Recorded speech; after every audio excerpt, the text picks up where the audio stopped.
One of the benefits of laser sulcular debridement and curettage is that it improves phase 1 periodontal therapy when used as an adjunct to scaling and root planing. Initially, one must perform full periodontal probing in order to establish periodontal case type, and then by utilizing probing depths, set the fiber length to the maximum pocket depth for the tooth to be treated.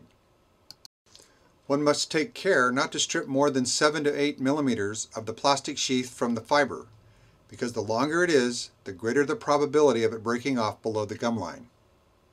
The laser sulcular debridement phase is performed in the pulse mode setting, and it is not necessary to initiate the tip of the fiber for sulcular decontamination.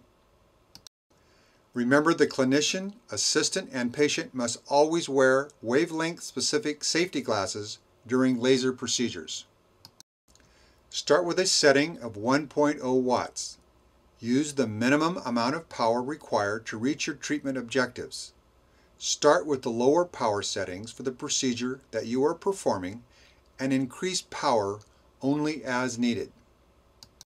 The next phase of treatment employs the use of ultrasonics and conventional hand instruments.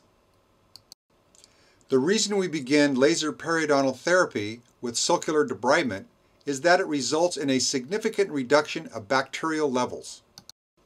This benefits the clinician and the patient by lowering sepsis levels in the aerosol given off by the spray of the ultrasonic instruments. This bactericidal effect helps reduce inflammation and supports healing within the periodontal pockets when used in combination with traditional periodontal therapy.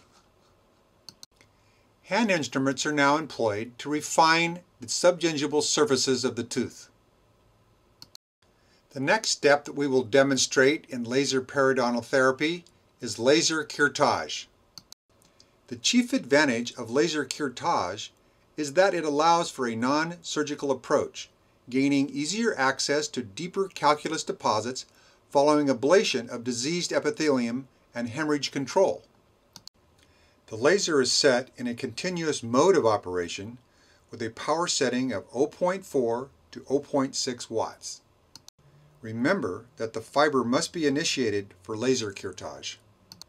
The technique utilizes a light paintbrush stroke while moving the fiber from the base of the pocket to the coronal portion of the tooth.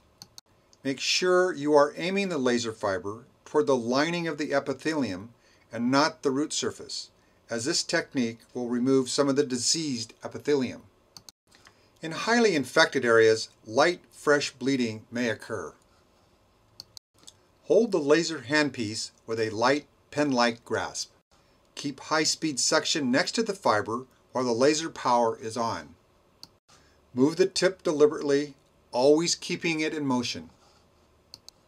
Laser curettage can take anywhere between 30 seconds to more than a minute in order to cover the entire circumference of each tooth.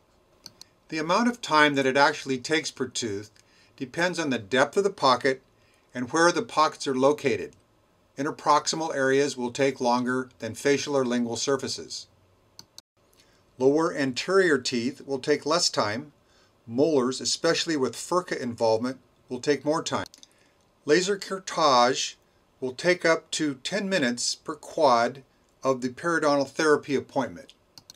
It will take 30 to 45 minutes if one is doing the entire mouth at one appointment. Because the laser fiber is so small, treatment access is made easy, even in the most challenging areas of the mouth. Be sure to provide proper oral hygiene and post-operative instructions. Pain medication is rarely indicated for laser periodontal therapy.